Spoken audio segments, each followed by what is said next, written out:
Hello friends, सिंदूर खेल serial आगामी episode रे आपण माने एक दमदार खबर देखा पाइबे जोटा कि ओंस आसीची आद्या घर को। आद्या जाइछंती बाथरूम को फ्रेश हेबापई। आद्या आन्या को कहउछंती, आन्या मो पई टावेल आनी दे।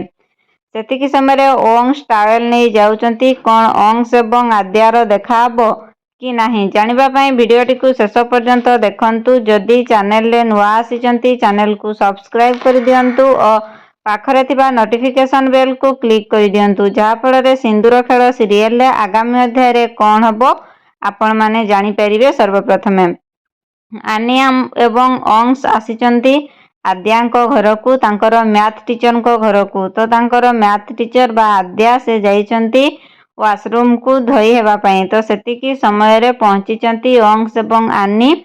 आनी एवं आन्या देखाई सारा परे आन्या कहिला जे माँ वाशरूम जाइछंती, तमे एठी टिके बसी थाओ, आमे माँ वाशरूम रु आसिले तमे कथा हिजबो, आमे आनी सहित खेलु। सेमाने एतिकी कहि सारी आनी एवं आन्या भीतर को चली गले खेलिबा पई।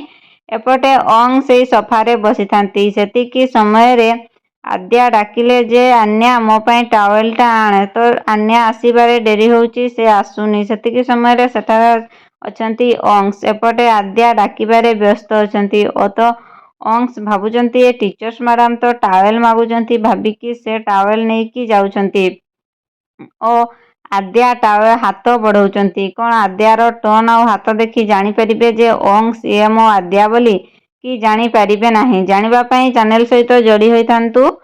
चैनल रे नुआ आसीथिले चैनल को सब्सक्राइब कर दियंतु और पाखरे थिबा नोटिफिकेशन बेल को क्लिक कर दियंतु। वीडियोटी भल लागिले वीडियोटी को लाइक करंतु, निज फ्रेंड्स को शेयर करंतु।